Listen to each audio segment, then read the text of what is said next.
Okay, your show, Catherine. Awesome. So welcome everyone. We are here with, I am Catherine, by the way. I have a 2007 Bluebird school bus. I am a life coach. I do NLP coaching and I also train in other healing modalities. Last year was my first Skooliepalooza. Absolutely loved it. Had a great time and joined in on all the conversations on WhatsApp, and that's how Joshua and I started talking and everything, and that's how we've arrived here today. So I'm here with JD and Amanda, and they are the co-founders of Intrepidus Vita. Is that how you say that? Yeah, Intrepidus Vita. Sweet. And they're the primary organizers of Skooliepalooza. So JD, is there anything that you want to say about you guys? And Yeah, sure. So Amanda and I have been schoolie owners and lovers for over 6 years. And last year became the organizers of Skooliepalooza. And obviously, she's not my wife. I'm her husband because she's stopping me from doing things like that. Um, and we actually have a background in event planning as well as tech. But Skooliepalooza has been a different experience for us, and we really want to help continue to build the community and make, specifically the Arizona event, and make it a more positive experience for everyone. Did you want to add anything? No? Awesome. And so this is the first meeting of many, but the idea is to bring everybody together that wants to actually be a part, wants to be heard, wants to make things better, to get that opportunity without a bunch of noise.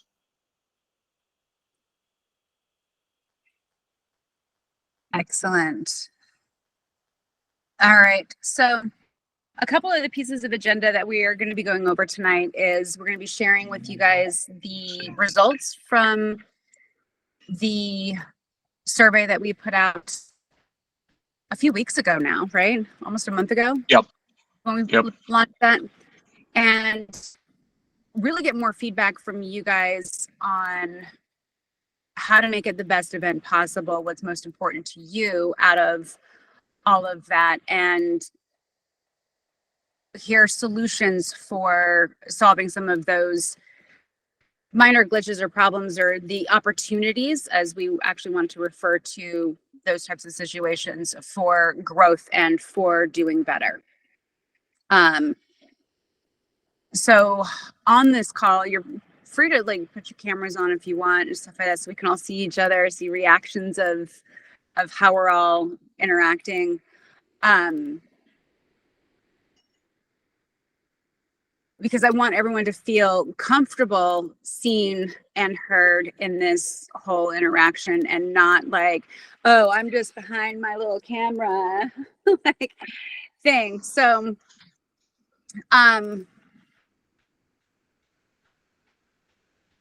we're looking to really have this be a great meeting of the minds, right? We were initially thinking about naming this like a town hall meeting, and that's kind of like how we were thinking about it and talking about it for a little bit. And then we're just like, it feels a little too like politics and everything else like that. And we wanted to be very much like, what is this community about, and what is this gathering really about? And it really is like, we're wanderers, we're nomads, right? And we're exchanging information and ideas and dialogue in this conversation. With that, I do also want to set up just some guidelines so that we are all in agreement with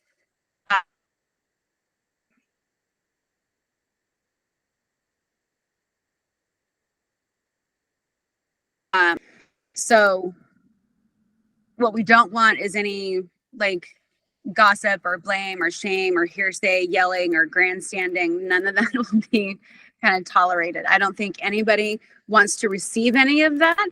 And so we don't want to have that be part of it's not part of a productive conversation. So in that, I want to say that if anybody violates that, you'll be muted and given a warning. And if it happens again, then we'll exit you out of the group conversation so that the rest of our time can be highly productive. So what we do want is respect. I do want to hear you voice your frustrations, right? And I also want to keep it in that kind of like in a form of like maybe 3 to 5 minutes max on any topic. We can get our complete thoughts out within 3 minutes, right? Offer suggestions, solutions, ideas, voice gratitude, right? And use the chat box, right? Post stuff like, hey, I agree, I'm there with you, I love that idea. Those types of things. We want to hear more of that type of stuff while we are having and engaging in the conversations.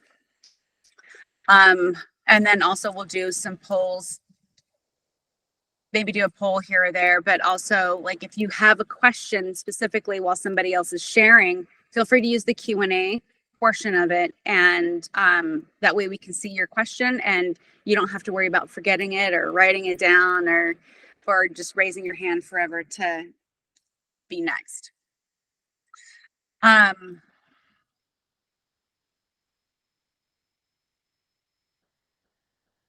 As you're talking, if you bring up something that you really want to see an improvement on, or you've been to a Skooliepalooza and it was a big issue, or you want to bring it up as an opportunity for us to talk about and stuff, I really want to hear from you about how that affected you and your experience so that I understand more about your thinking really around what that issue was, or so we have a better opportunity to address it for you. Is that an agreement? Does everybody agree with kind of all of those rules of behavior and everybody's being nice and stuff like that? Everybody agreed? A nod, a hands up, a thumbs up. Yeah, Andrew, good. All right. Excellent. Oh, I love this. It gives you a couple of thumbs up. Sweet. Awesome. Okay. So before we launch into the survey results and stuff like that, JD, do you want to kind of talk briefly about the vision for the future of Skooliepalooza? Yeah, in fact, it's perfect because Aiden's first question is, where's the current plan for Skooliepalooza 2024? So first and foremost, one of the shifts is that Skooliepalooza is a series of events now. It's not just Arizona. We already have scheduled and launched an event for Utah near Moab. We're already in communication with some private landowners in the Pacific Northwest. And we've also had some interest from the East as well, but that's kind of Skoolie swarm territory. So we're trying to figure out how best to handle that. The Ungathering, which is something that what most people know is Skooliepalooza, that's not going to change demonstrably. It's going to remain free. It may move to a ticketed event, but it will still be free. The biggest changes are we're actually going to try and be legal with it. Some of the misconceptions about Skooliepalooza is that it's on public land. It is not. In fact, the last time it was on public land, we got kicked off and we ended up back in Ehrenberg. Okay. It's on Arizona Trust land. So we currently are going through what's called the special land use permit process with Arizona Trust to get a permit to allow us to legally run the Ungathering in Arizona in the same location. As well as, if possible, we will be helping the Home on Wheels Alliance, HOA, and allowing them to run under our permit before Skooliepalooza. One of the great things about doing this legally is, one, the permit's good for 2 years. So we'll know, as soon as we get the permit, we know that all we have to do is focus on building this great community and building this great event. Okay, that's number one. It also gives HOA a little bit of security as well in terms of the things that they want to do. The other thing that we get by having a legally permitted event is that We don't have to worry about anybody showing up and saying, you got to get rid of that dumpster, or you got to get rid of those porta potties. Those porta potties actually weren't there legally this past year. And it just creates an overall, in my mind, better environment for everyone, because we don't, we went from, in 2022, 300-ish vehicles to over 1,000 in 2023. We've grown to a point, and there's enough publicity now around it, and enough people talking to us now that have never been to one, that we have to be aware that everyone else knows this is going on as well. It's no longer a stealth event of, a bunch of great nomads in a small community. They're getting together, loving each other, which is awesome. Don't get me wrong. But we also don't want to get dispersed, right? Can you imagine 1,200 vehicles trying to get down that road all at the same time? I mean, really? We don't want to have to do that. I would much rather have an event where everybody knows that it's all good. So let's have a great time, and it's all clean, and there's no off-leash dogs, and so on and so forth. Does that answer your question, Aiden? Yeah, that was a lot of good info. I'm definitely happy to hear that trying to keep it on the same piece of land last year. So I think that piece of land has worked really well. It's interesting to hear. I didn't realize, so that piece of land in Ehrenberg you're saying is actually Arizona State Trust land, not BLM land. That's what I'm understanding. Yeah, it's actually surrounded by BLM land. But if you look, I can't show you right now, but I would be happy to provide it later. If you look at the map of like where the music area was, the makers area, family area, the introvert area, all of that is on Arizona Trust. And in fact, I don't, you came in later, but even as far out as we were actually down below the bluff, so we could barely hear the music. Even we were on Arizona Trust land by about 100 yards. I mean, it's over 800 acres. Yeah, that's really good to know. That helps a lot with thinking about like different legal risks and stuff. And I mean, my instinct is to keep things as free as possible. But I think if you can get a permit, if you can get a permit for Arizona Trust land, and it's not going to create like a huge cost to like the people coming, then I think that sounds like a great idea. Then I'm all for that. All right. Okay, so Catherine, do we want to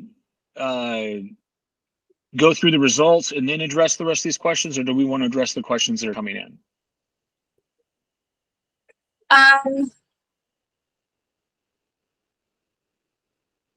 Why don't we address a couple of these other questions, and at the top of the hour start on the results? How does that sound good? Yep.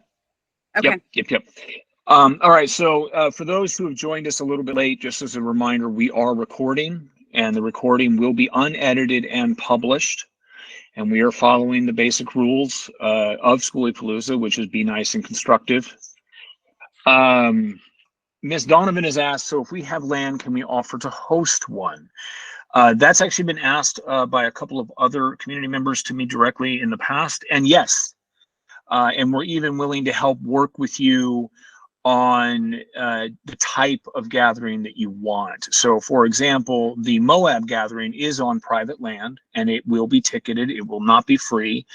And the landowner is getting a revenue share. Now, nobody is expecting to get rich off of this. Don't get me wrong. We're not charging $500 a ticket. But we are going to bring in, it's far enough out that we need to make sure we bring in some porta potties, because, the Nature's Head just may not cut it. And the 5-gallon bucket definitely won't cut it. And bring in water, things like that, so that there is opportunity that people don't necessarily have to go 40 minutes to get into Moab, or, 45 minutes to get to Green River.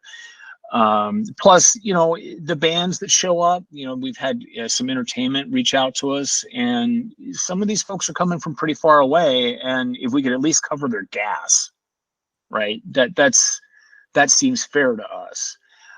So yes, the answer is yes, you can offer to host one, and we will work with you on the type of event you want to host, whether it be a small intimate gathering, or something larger, depending on how much land you have, those types of things. And Ms. Donovan, if you want to talk about that, we can talk about that offline. I'm pretty easy to get a hold of and happy to do it. And then the next question we have, for those who don't know that did join us, you can ask the question if you're on a phone. The 3 dots on your phone, if you click that up, there's a little Q&A option that you can click, and then you can ask questions.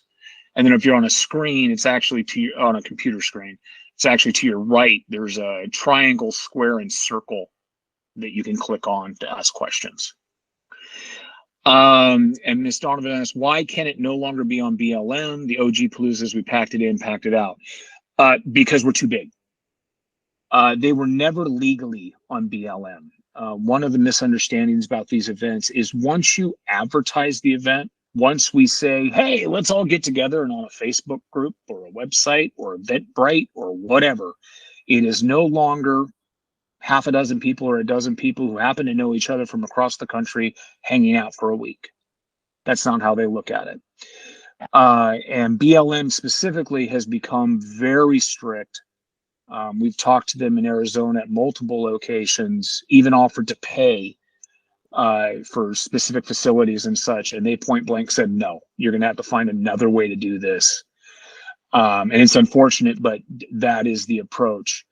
The OG ones would pack it in, pack it out. They were just much smaller. I mean, the first event back in, 2017, there was only like 30 buses. Right. And BLM's not going to care about 30 buses. You could all say, yeah, we've been friends for years, but they sure as heck are going to care about 1,100. Does that answer your other question, Mrs. Donovan? Yeah, it does. I had no idea that it had gotten that large. My husband and I were not able to go to the one that was in Parker that went to holy hell. We just got to see stuff online, and we had gone to the others. In fact, we had been asked if we wanted to take over running, which we declined. Yeah, I had no idea it had grown to that. And unfortunately, whoever was running it at that time, when we asked a question and got banned. So just, I had no idea that it had grown that large. So thanks for letting me come and actually, I'm not. No, absolutely. We went through and actually to address the banning issue, we did go back through and once we had control, unban a lot of people. But there were a lot of people, and we will never ban someone for asking a question as long as it follows one simple rule. Just be nice, be constructive, and you don't have to agree with us. That's okay. Just be nice and be constructive, be civil, and let's have a conversation. But yeah, I was in the same boat, Ms. Donovan. I was banned too by the last guy. Like we really were not. Yeah, and I've never been banned before. That was quite a thing. So yeah, but without dragging through that, no, it's just not that simple anymore. It's not a small gathering, and the fact of the matter is that we're world known. I mean, we even had a French documentary filmmaker come out and interview people, specifically families that were living in schools. Yeah, I was there. From France. Time. So I was there for that one. So that's just crazy. I had no idea it had grown so much. So it's basically a festival now. It's not really just like, that's why you're having entertainment and porta potties. Like, people are coming in for a festival. They're not just nomads either. Like, I guess I just don't understand still the pack it in, pack it out, have to have porta potties. Like, my bus has a bathroom. Like, we all should have bathrooms. We're on the road, and that's what I've just not understanding.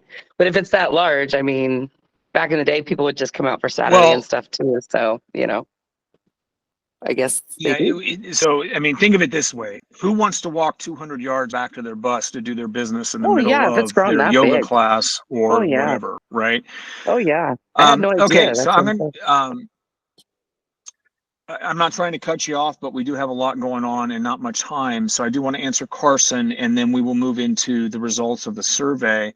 Carson asks, I'm all in favor for keeping the events free and as cheap as possible. Could we create a GoFundMe for each event and have the community donate if they voluntarily choose to for permits, porta potties, etc.? Yes, that's actually kind of on the list. So the other events, the Moab and the PNWs, they're going to be on private land. It's a slightly different discussion. But for Arizona specifically, what is going to happen is that one, once we know we have the permit, and two, we know associated costs, we have a couple of options for raising money. GoFundMe is one of them, and we're not opposed to that at all. The other option is sponsors, because we will be able to do sponsors because we're legally permitted. And then the third option, which I actually owe to JP here, who is with Chasm Fest, he gave me the idea.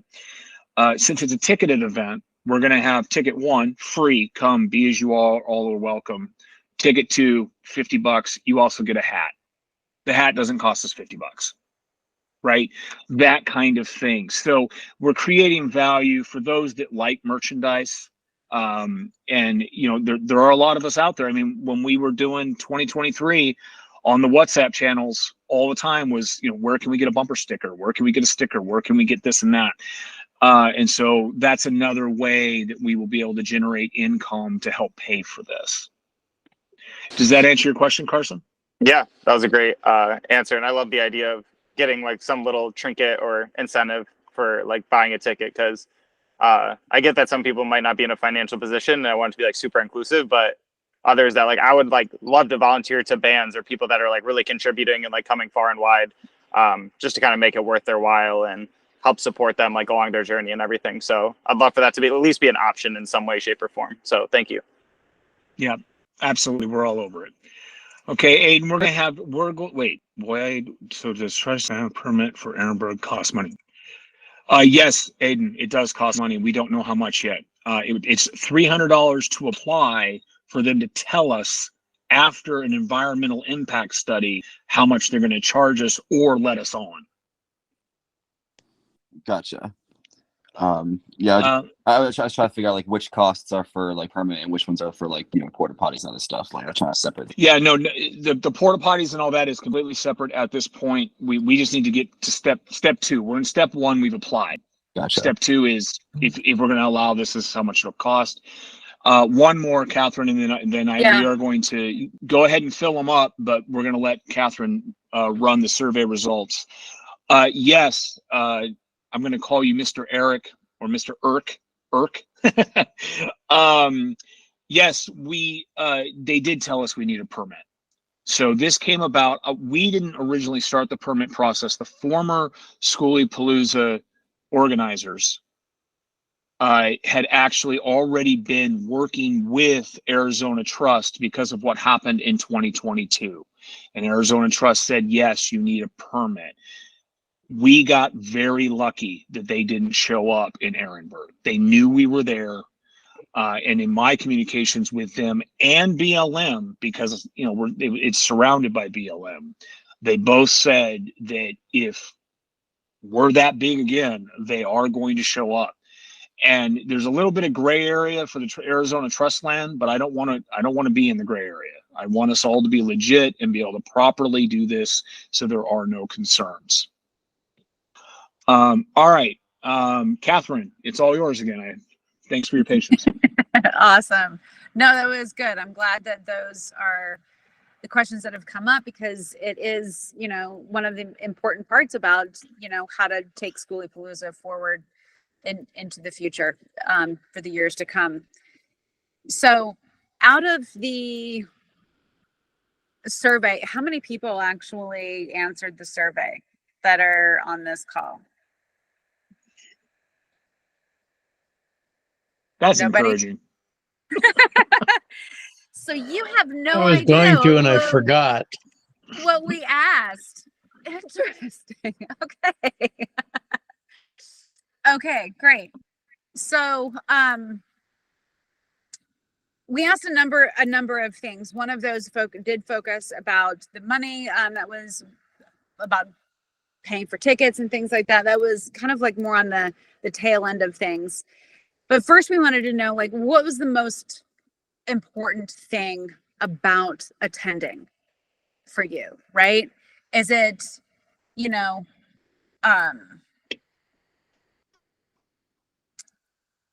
like meeting with other friends? Was it the community kitchen? Was it howling at the setting sun? Was it the makers row and everyone offering their goods and services? Was it the music or time with friends? So how many people is Skooliepalooza is the most important thing about meeting other nomads? 1, 2, 3, Yeah, that's 4, what I figured. 5, 6. Yeah, a lot, right? Out of the just over 100 that we pulled, 73 people said meeting other nomads, right? Now, as I was walking around, I just noticed myself walking around. I had to interject myself into somebody's camp if I wanted to talk to them, you know, or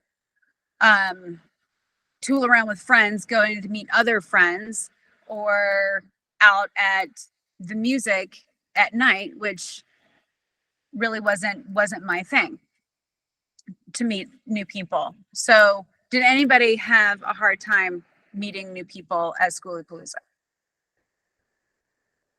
Well, I mean, Kind of.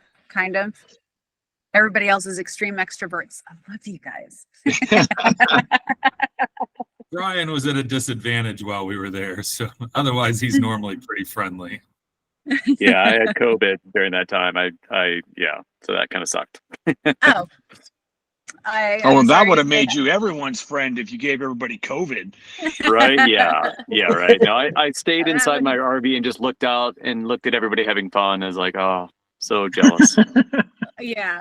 Oh, yeah, but you were amongst like a whole bunch of people, which was also great as well. So if you needed anything, it was probably there and provided. Yeah, absolutely. Awesome. The community is incredible. Excellent. That's what I'm glad to hear. So the other popular thing was time with friends. And that really was the draw for Skooliepalooza. And when I looked around, I saw tons of like people having their own bonfires and getting together and stuff. And it really looked like people were having a great time. And out of those two things, a couple of things kind of sparked my interest and of what I kind of want to know more about. Of, would you guys be interested in any other like organized type of events throughout the day for getting together and meeting new people? Yeah. So, Catherine, are you thinking like, I mean, this won't be my jam, but Amanda would be all over it, like a yoga in the morning kind of thing? Or Right. are you thinking So more like, of yeah. Well, I'm thinking more like on the terms of, we had the board that everybody wrote down what they were doing and kind of sort of mapped out where they were parked. And it was anybody's guess if you could actually find where their rig was off of that. But having a more organized space so that maybe there's a central area where like the morning yoga happens and everybody knows, hey, yoga at 9 a.m. that's happening there, where there's a meditation or something. And or somebody's got a trade that they want to teach other people about and things. And would more organized events or learning things like that, or want to hear like people's experiences that have been doing, you know, the nomad life for eons, would that be of interest to you guys? I got a couple of head nods. Okay. Cool. Awesome. So, because I think that's really what our community is about, is, you know, learning from each other. I didn't do my best. Yeah, I would absolutely be really interested in that. And I've been knew how to do all of this stuff beforehand. I had to watch a ton of videos of everybody else, like, you know, messing it up first and then getting it right, maybe on the second or third time of doing something.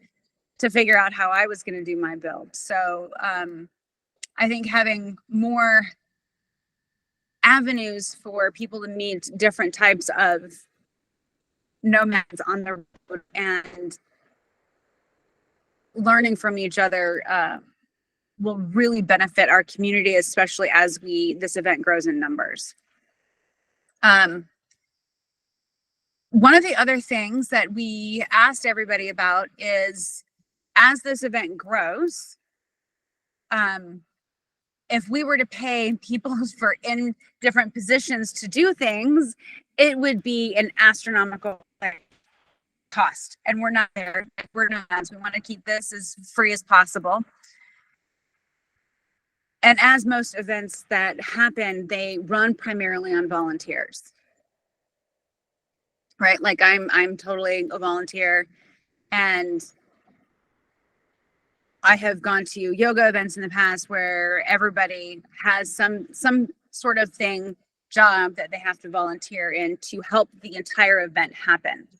Now, most of us are all self-sufficient and have our own food and everything else like that. There was a community kitchen this last year, and there were a number of people that helped and volunteered in that. And that is just like an area that we're thinking of, since there are tons of people that come that are just in their vans and may not have adequate cooking facilities, or may want to eat with other people, right? And not just by themselves. Is volunteering something that you guys would be interested in doing at the next, or a Skooliepalooza in the future? Yeah. Awesome. So as we talk about that, I just kind of want to know a gauge of like, how many hours do you think is kind of appropriate as volunteer? Maybe like 1 or 2 hours a day? No, we got 1. Okay. 2. Okay. Anybody for like 3 or 4 hours a day? I know that's a little bit much. Okay. Just a couple. All right. Catherine, may I interject here? Sure. So from my experience, and obviously this is a little bit different. So first off, to say something about Aiden, Aiden said I would be willing to, for 1-2 hours a day, but I'll be mostly running the library. I would consider that volunteering, right? Just as an addressing to Aiden. What we do at the technical events that we run, is we do basically a half-day shift.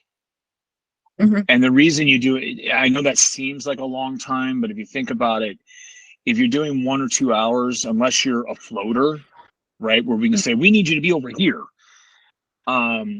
organizing, say, 20, 30 people over 1-2 hours is a lot of energy, right? Mhm. It's a lot of effort. So, I mean, you're the one that's going to have to do this. I mean, based on what you've said. So if you're up for it, more power to you. But I would recommend leaning more toward, 4-hour shifts, and understanding that a lot of these shifts are a little bit, they're not all heavy lifting, right? Yeah. I think, yeah, that is a good point. Some of these, like, out of the different areas that we pulled, one was like activities, like somebody helping organize all the activities, the community kitchen, hospitality, like first aid, music support, sanitation support, security support, and then helping like the sub-event organization and type of stuff. Group leaders would probably be expected to work, like volunteer a lot of time.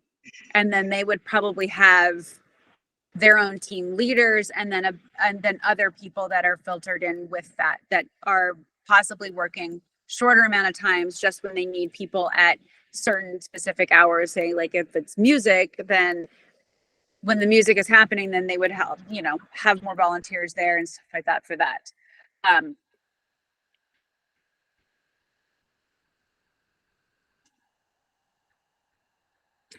The number one, main things that people were focused on wanting to volunteer in the areas were like the community kitchen, hospitality, and sub-event organization. One of the things that I was kind of specifically thinking about is changing the big whiteboard that everybody kind of like, you know, put all of their stuff on, and actually having like a hospitality welcome area where all of that stuff is digital. We can have, you know, you can get access to it on your phone. You'll know what's happening when and where, on a digital map. And you'll have people there to help point out like, oh, hey, you know what, hospitality, first aid people, like they're over in this area, you know, the main music stage is over in this area or something, and quiet camp is, you know, back over that way. Is that something that you guys would see as beneficial and helpful?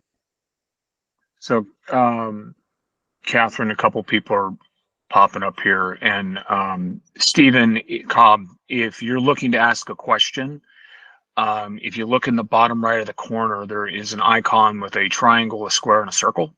You click on that, you can actually type in your question, and then we will be having a session where we answer the questions in order. Yeah. Aiden raised his hand. I believe the reason Aiden is raising his hand is because he made a good point. Unless you've got Starlink, data out there is really sketchy. It can be, there's so many people there that we overload the powers. So that'll be a challenge. We're going to have to print. Some of the ways we can handle this, I think, are, you know, during the event we will have a community channel that people can get to, like maybe via WhatsApp or something like that. And we could post text-based updates that people will definitely be able to get, you know, like maybe, you know, Saturday morning, 8 a.m., a paste will come out that says, this is the current schedule.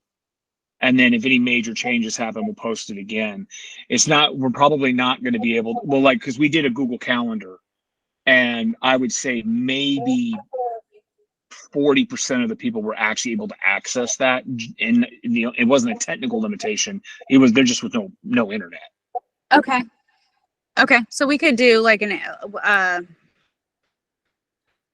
we could do a digital version that gets printed out or something, and then posted in a central location where everyone can just take a picture. Yeah, absolutely. We could definitely do that. Would you mind if I said something? Is this an okay time? Yeah, go ahead. Thank you. So a couple things. One is, yeah, I agree with Josh. I think that, like, you know, having other options besides purely digital will be helpful for scheduling, because the phone service doesn't work very well. It's like bigger whiteboards, printed out things, other kinds of methods. I wanted to say something in particular though about the community kitchen thing that we've been going around a lot, and it's like, I think so the like sort of like names like community kitchen is something that happened like the last 2 years, where like one guy was like, oh, my kitchen's a community kitchen. But like realistically, in my last 4 years of Skooliepalooza, I have found that I have been fed by so many people across all these different camps. I've been fed by so, you know, you find these clusters of like, you know, families and friends who kind of cluster together, and like someone's always cooking every night, you know, like Eric said, like there'll be like one person be like, hey, everyone come back for pancakes this day, or everyone come back for, you know, tacos this day. And so I think when we're talking about like community kitchen stuff, I would less want to focus on like this like one guy who like in the last year called himself like community kitchen, and more focus on like seeding and encouraging this sort of decentralized, you know, everyone taking care of everyone, like making sure there's a lot of places to eat on you know, different ways, different days, you know, in your neighborhood. Like having more neighborhood, I think kitchens would be more efficient than like having like a centralized one, in my opinion. I like that idea. I actually, and I think that might be, so one of the things that, and Carson, just nod at me if you're raising you raise your hand to actually ask a question. Okay. The community kitchen, when I say community kitchen, I'm specifically talking about Nomad Community Kitchen, right? Not random kitchens that popped up. Not that those aren't valuable, but just saying Nomad Community Kitchen.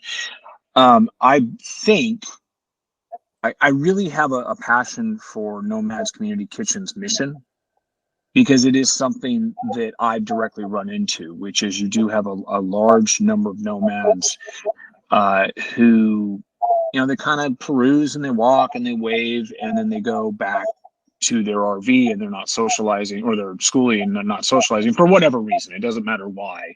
It just kind of happens. And the Nomad Community Kitchen is basically a way to get people together, because we all got to eat, right? That is just, we all got to eat. I think that the community kitchens would be much more successful if they weren't being blasted out by 40,000 watts of bass. So if we move the community kitchen more toward where the people are congregating that aren't having a rave, I think it will be a lot more successful. Yeah, that totally makes sense to me. And yeah, I think I'm getting away from the music is a good idea. And yeah, I guess like the point I was making is just that there were lots of guys doing what like this specific Nomad Community Kitchen guy is doing. There have been guys doing that all over for years, and I want to make sure that it's just not over centralized. Is what I wanted to say. But I also agree with you. We should be giving Rob at Nomad, the guy at Nomad Community Kitchen, as much resources as he needs. I'm all for that. All right, Carson, what was your question? Yeah, I just had a couple of comments, not specifically questions, but love the kitchen idea. I also travel around with like a big 24-inch wok that I would love to like just contribute for anyone to use throughout the event. And yeah, I can make like food for a whole army with that thing. So like if I could like leave it out all week and give people like a little instruction sheet on how to use it, I think that could be a great way to bring people together. I haven't been to Skooliepalooza myself, but I go to a lot of music festivals and highlining festivals, and I have like a screenshot of like a full schedule with workshops, and I just wanted to like communicate how we organize things there. We will send out like a Google form for anybody that wants to host a workshop, and then like they'll get reviewed by the whole board, everyone, and then they'll decide on who's going to run it. So there's like a whole yoga one, there's a movement one, there's like something where you're teaching or learning, and like the whole thing is set like weeks before the event even happens. And then there are designated zones, like this is the movement zone, this is the living room, this is wherever. And then it's all mapped out, and everyone has a screenshot that they can just save. And then when you arrive, we could have it like printed out for everyone. So everyone has like, this is the designated area, any movement thing, it's going to happen right here. And I think that'd be a much better way to do it, as far as not having service and just having everything done kind of ahead of time. And I can share like the file for it as well. I can't figure out how to put a picture in here, but I have the file for like the entire schedule. Yeah, that's a great idea. I think that's part of some of the things that we were already thinking of, as like, because that was what was started last year with, saying, hey, who wants to do this on a certain day? And if we had like, I think we had that Google document or file that had like all the events on there. Yeah. So that's great.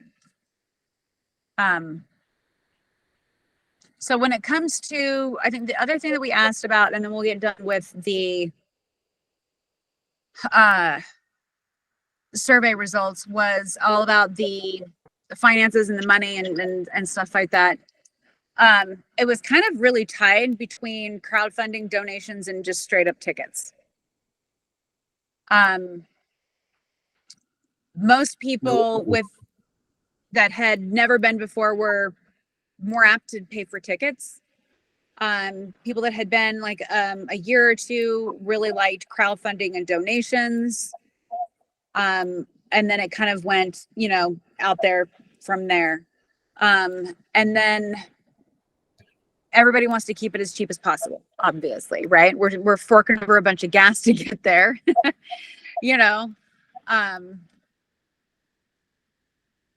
So let me, Catherine, if I could address Stephen here Absolutely. for a moment. Stephen, under the goal here, number one, we're not looking to charge or force charging of anybody. The tickets for Forced?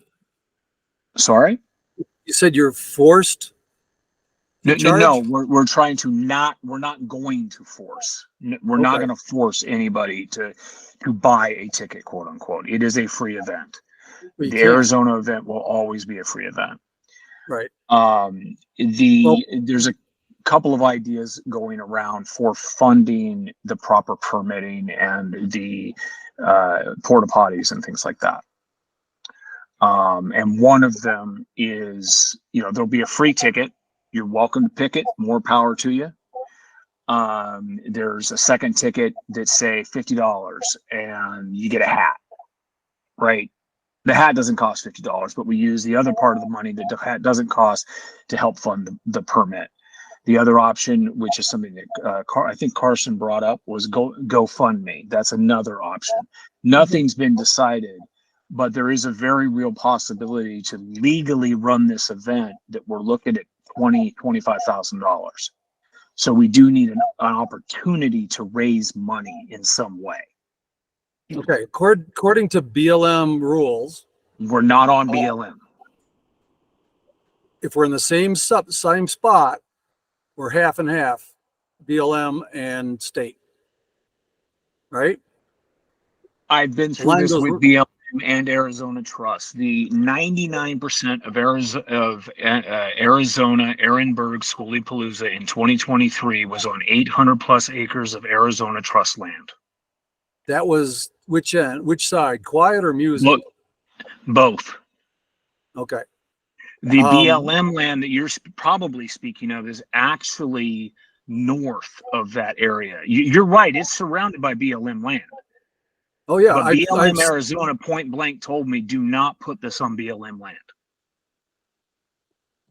Okay. I mean, they literally told me this.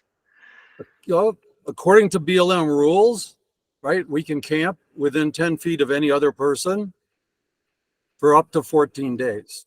That's their rules. There's caveats to that. The moment someone advertises it, it becomes a commercial event. You can talk to HOA about this. They've run into the same problem. The moment someone buys porta potties, it's a commercial event. It's no longer a bunch of people. We were able to fly under the radar when we were 150 people getting together. There was 1,500 people there. The last 4 years, we've been over 200 buses and at least that many vans and tents and whatever else. All I can tell to you is 7 what of them. I watched it BLM go and Arizona Trust 34 told me. buses up to what it was this year. Okay. BLM and Arizona Trust both told me, do not host this event without a permit. And that's what we're going to do. Okay. Then it's going to cost a small fortune, like you said, $25,000. Yeah, I mean, That's what Jamie ran into with the van builds down when he was up in Parker. And that wasn't nearly, he had a lot of problems over the 3 years he ran it. Yeah, and don't get me wrong, I wish we could do it the way that you're suggesting. But we did pick Arizona Trust for a reason. I've had long conversations with them. They're actually positive about what we're doing. And they're positive about the location because, I mean, you've been there, it's a big gravel pit, right? BLM loves us at that spot because we pick up not only after ourselves, but we pick up all the trash from the people that were there for Christmas and the four-wheeler clubs that trash the place every year. We've always picked up after. Yeah, no agency's been negative, but they did tell me because of the size we have achieved that we have no choice. We have to permit it. Okay, well, just to throw this out there, I own 40 acres on the other side of the state, over in Cochise County, just sort of an hour from Tucson. Oh, nice. Yeah, and that was other than the fact that there's a unbelievable amount of falling down fences. I'm picking up barbed wire everywhere. It's flat. There's a lot of mesquite, and I'm okay with people cutting the mesquite out. But down the line, I would love to host things, and because it's my nearest house neighbor is a half a mile away. So we could definitely talk about that. One of the other members, it was Miss Donovan. she actually asked as well. She said, if I have private land, can we talk about hosting? And we're all about that. I mean, Moab's happening on private land. The PNW is happening on private land. So absolutely, we can talk about that. But Right. yeah, happy to. And I thank you. I mean, I think that's awesome. It'd be great not to have to worry about the bureaucracy.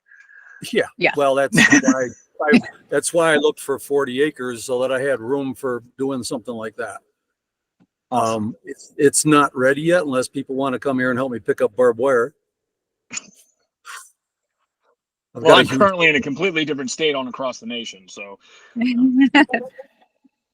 all right, Catherine, why don't you continue? Awesome. Well, also Thank you, it's 6:30, and I know that we said that I think we were only going to go for an hour. I am pretty much through all of the results from the survey. Let me close that and get back to my other.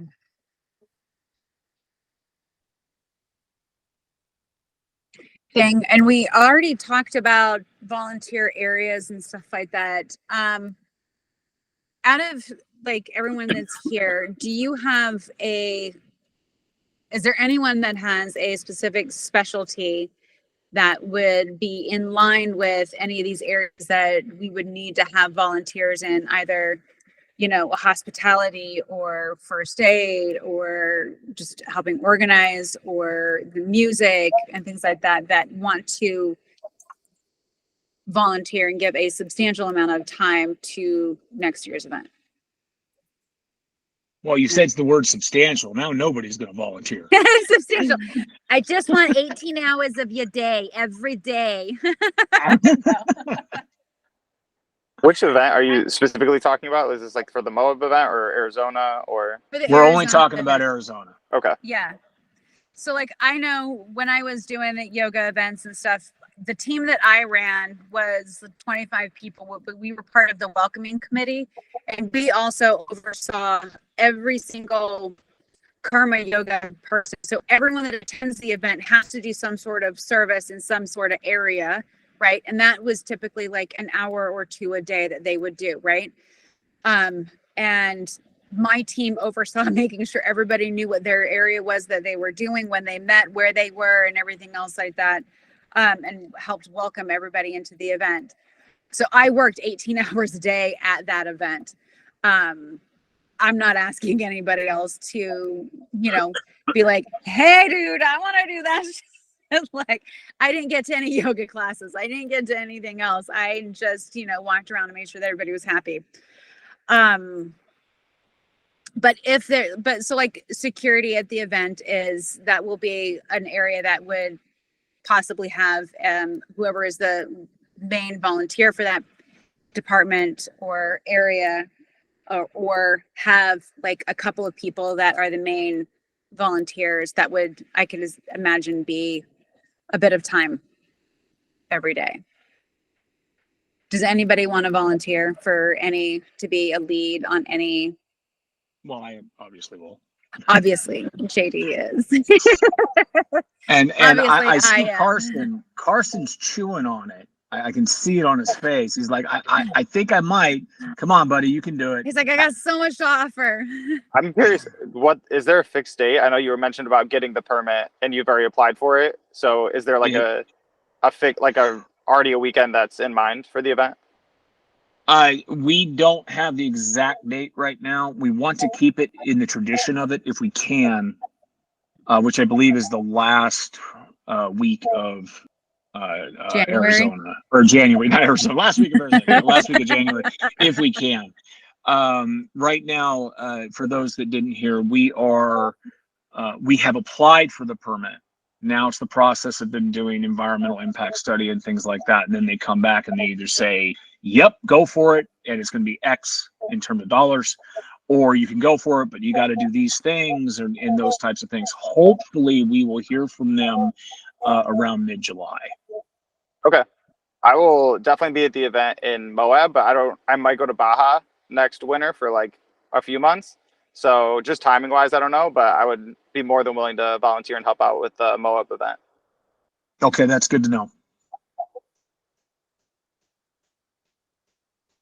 Awesome. So what do you think, Catherine? How often should we run these? I mean, obviously as we get closer, it'll be more often, but do you think we should just like wait like a month and then have another one, or? I think so. Yeah. I mean, have we addressed everyone's concerns? I know that there was another question Andrew had about how about some sort of standard notice each participant could put up that basically says open house or come in and say hi. Just maybe a standard sign paper that can be posted in our rig, like a welcome sign. Oh yeah, for those people that are comfortable of like meeting new people and showing off their rig. Yeah. That's a great idea. And then Andrew, Should I answer these questions real quick, Catherine? sure. Okay. Andrew, you asked about a standard notice each participant could put up that basically says open house. Reminds me of a sock on the door in college. But yeah, I think that's reasonable, right? Maybe we have a bunch of very simple flags or something, you know, different colors, you know, red, yellow, green kind of thing. And if it's green, come knock on the door, say hi, you know, that kind of thing. Or if it's red, don't talk to me.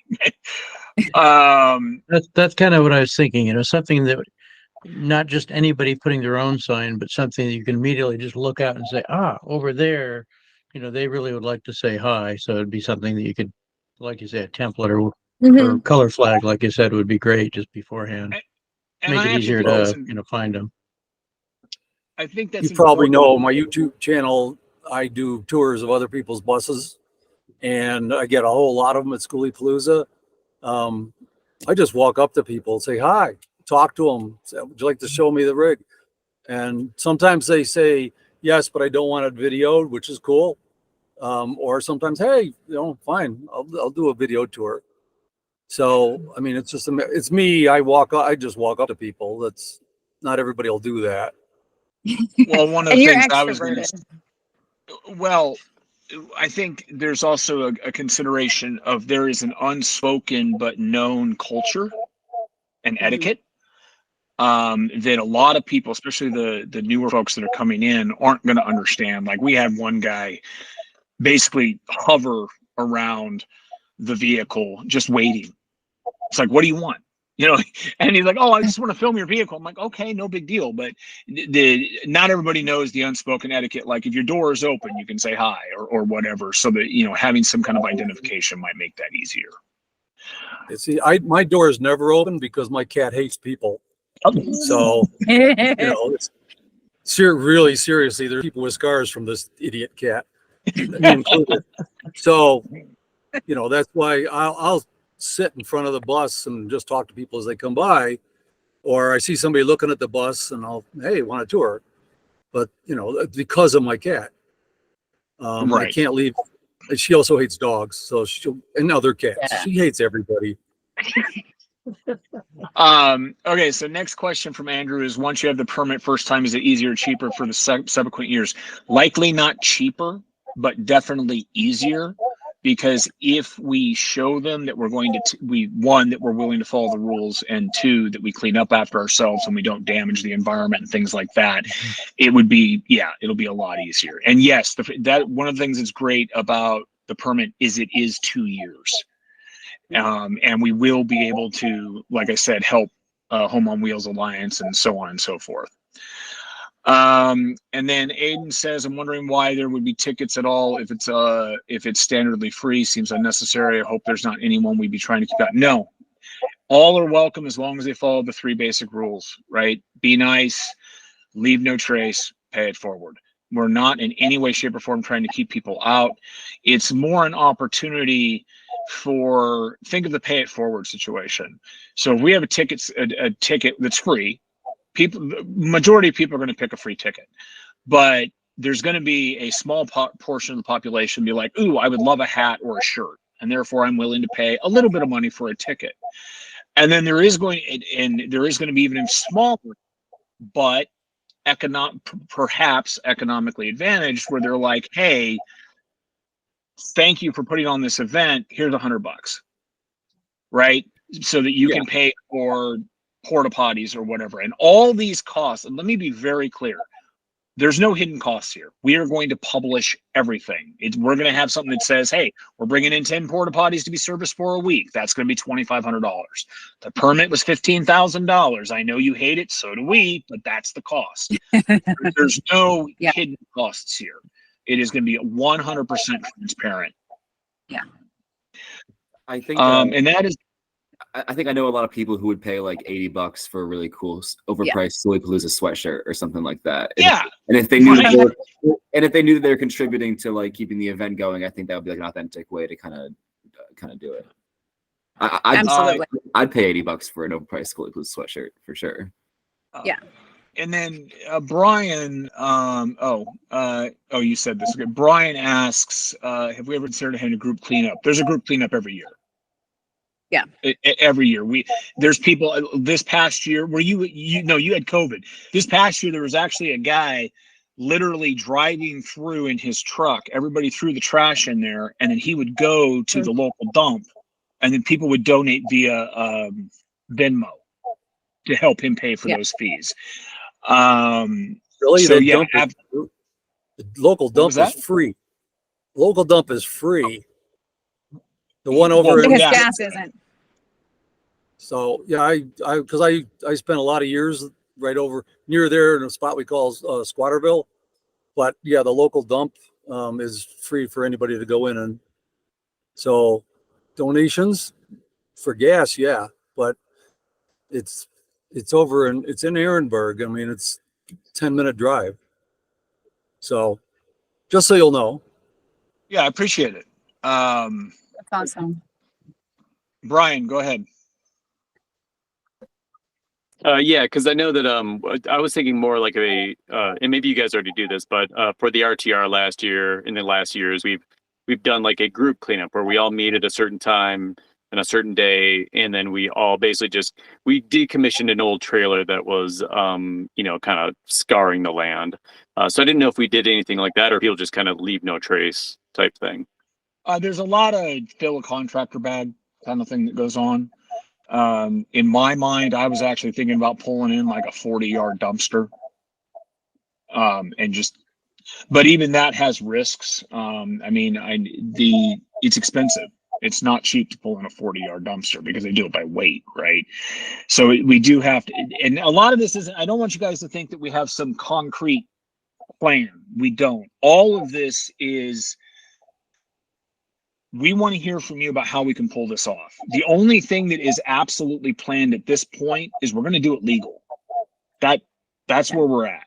And once we know what that's going to take, then we're hoping that these meetings will be more than a dozen people. We're hoping that these meetings will have a lot of people contributing. Out of those will come leadership and organization so that we can do it legal and let people do what they do best at this event. Yeah. Right. So I don't want anybody to be like, oh, here's the book. No, that's not what's happening. We're not even close to that yet. Catherine? The one thing that I was going to add on to one of the reasons why to, sign up and get a free ticket is so that you still get all of the emails about the upcoming event.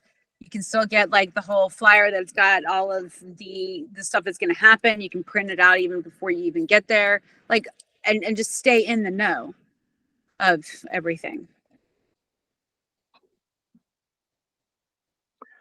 And so that, we've got a good, idea of how many people are expecting to come. That's actually a good point of the tickets, right? Is that I don't think I'm sure a lot of people expected it to be bigger, 23 to be bigger than 22, just because 22 got quite a bit of press, especially after the Guinness World Record breaking migration. But I don't think that I don't think anybody thought 23 was going to be 1,500 people. Right. I certainly didn't. I mean, when I was talking to people, I said, 500 vehicles. And then by Saturday, it was amazing.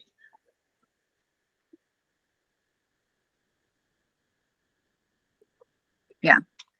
Are there any other questions or comments? Say in 2022, John organized on the last day, whole lot of people volunteered and basically lined up across the site and walked end to end and picked up everything. I went through the day after because I stuck around for a few days, and I had trouble filling a half of a kitchen garbage bag with what was left, and that was mostly cigarette butts here and there, just things that got missed. People were even going down the gully and picking up stuff that had blown over there from who knows who. So, Yeah. just one other comment is when I first got on here, you were talking about community kitchens and stuff. Up until COVID, which messed everybody up, we always had potluck where there'd be. Yep. I mean, one year there was probably, I don't know, 100 feet of table full of food. Most people brought food. There was a few people, that needed the help, and they were welcome, so I'm not sure community kitchens wouldn't get swamped or would just get ignored because, well, I took for myself, but 2020 and 2021, I stayed away from potlucks at every event I went to.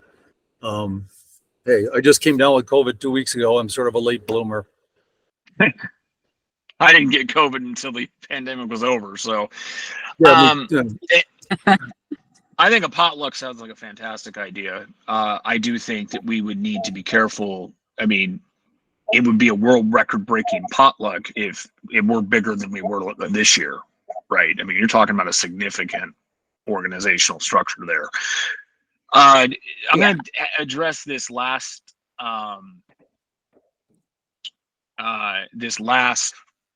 question, and then it's not that we don't want to hear more.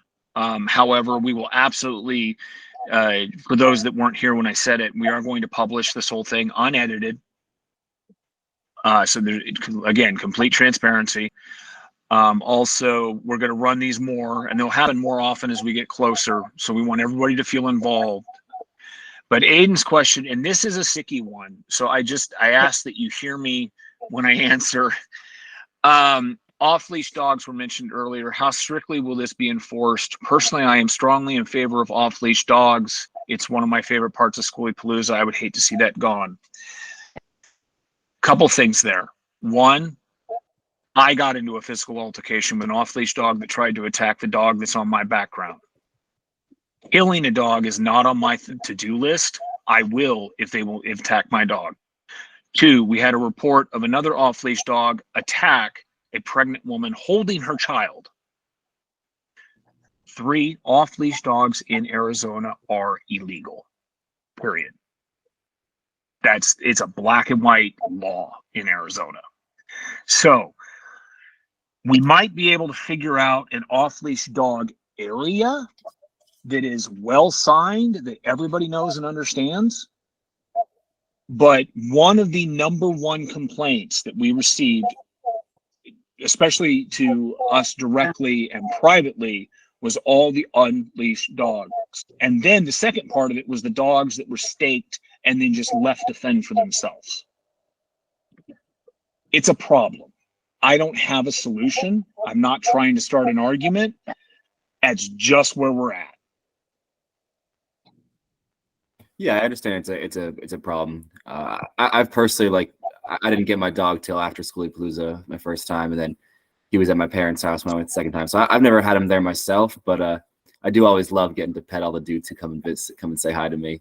I also just think there's a big difference between just some little pup or whatever, and then a big scary guy who's aggressive or causing fights or creating issues like that. So I understand it's a tough, it's a tough problem. Aiden, the first day we met, your dog bit me. Yeah, but he was at Skooliepalooza. Well, in 2022, I had an unleashed dog come tearing around a van and very aggressively come towards me. And it came within 6 inches of biting me. I have enough. My dad voice came out, scared the dog to back off. The owner came around and said, "My dog's not dangerous at all." I said, the damn thing almost bit me. Yeah. So we had some words, and he made sure to tell me the next day that he tied his dog up. I said, good, you're a day late, but at least you figured it out. I think I appreciate that. I'm okay with if a dog is off the leash but still under control, a well behaved, well trained dog, that's one thing. But one that's just running around anywhere it wants, that can be a problem. And you never know. The nicest dog in the world can bite. Yeah, it just depends, and it's dangerous.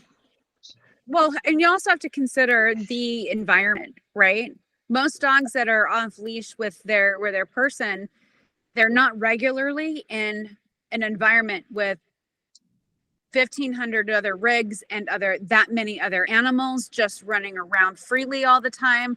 It's maybe a couple of other campers, maybe a random cow or something like out in the wilderness, because that's typically where we all are. Most of these people wouldn't even take their dog off leash in the city. And so, and considering that and considering how many other smells there are from all of the other rigs, all of the other cats, all of the other chickens, goats, horses, everything, all the other animals that people pack into there, and the random mice that, come with, and garbage that's out, their senses are overloaded. And even the nicest, well-behaved dog can react adversely. You forgot to mention the infamous feral kids of schoolie kids. Oh yeah, there's that too. Yeah, and I get a kick out of watching those guys. Well, like when they try to sell rocks. Yeah. A couple years ago, I think 2019, I think, was the height of the rock selling thing. So. All right, Catherine, we're pushing on 90 minutes here. Should we close it out? Yeah, if there's not any other burning desires of questions and comments and things like that, that we can hold over to the next one, that would be awesome. One of the things we'll do Aiden, yes. There was one other comment Aiden had about, is glad to hear that no one will be excluded. In the past, some have made calls to keep out the dirty kids and the other kids who might be seen as lower on the Nomad class totem pole. And he was worried that tickets might serve as a keep out the undesirables. Aiden loves the undesirables and want all to be welcome on that principle. And he's happy to hear that there's official position that all are welcome. Yeah, no, we're absolutely 100%. Yeah. Like I said, follow the 3 rules. We don't care who you are, including dirty kids, right? I mean, it's good for dirty kids. I mean, really, they're having the time of their lives. Mr. Irk, you had one final question. You raised your hand. You still here? Okay, I guess not. We will let it. Oh, mic is broken. Well, we'll catch you on the next one. We will announce the next one after. Unfortunately, Amanda wasn't able to join us. Her allergies are bad because the cottonwoods are flying right now. Oh, Mr. Eric wants to know how many dog complaints were there at Skooliepalooza specifically. There was a half a dozen that were made to me directly. I ran into 2 trouble dogs personally, but I know that it was also brought up in the survey. I don't know how many brought it up. It was, hang on,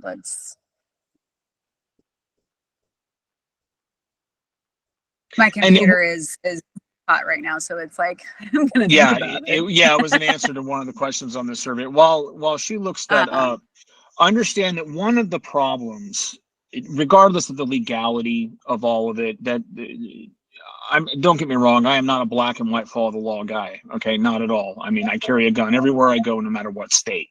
All right. The problem is one of liability. If a dog bites Steven at Skooliepalooza in 2024, it's not that just that dog owner that's liable. It is the owner of the permit. It's the holder of the permit.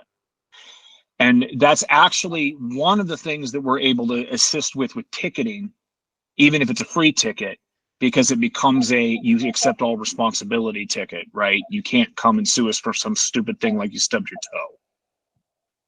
But there are grander problems with, the upside to doing this legally is that we get a lot more flexibility in terms of services that we can provide and things that we can bring in and making this awesome for everyone. The downside is there is legal liability that becomes associated with that we must protect ourselves from.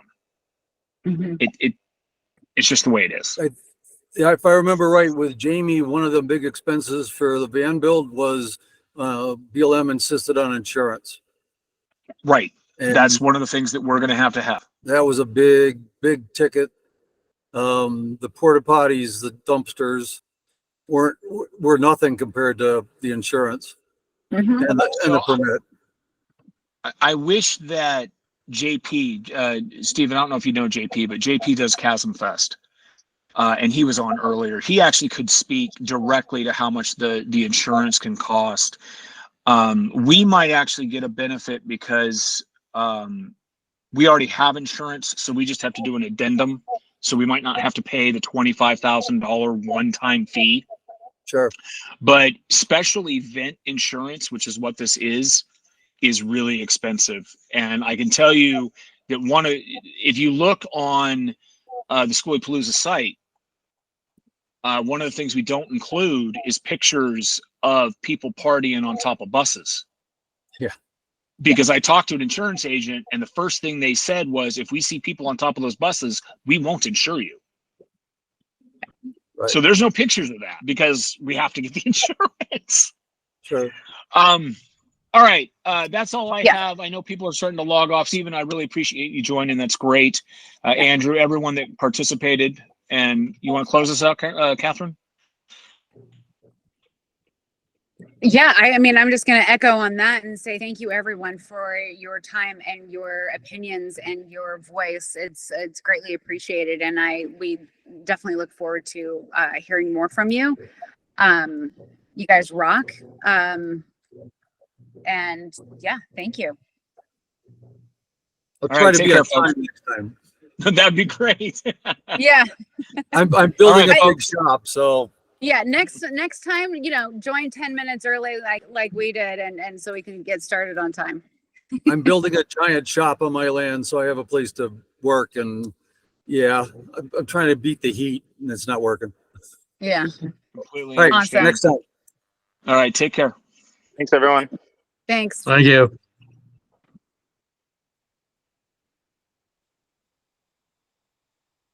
Thanks so much for running this. Appreciate it. You're very welcome.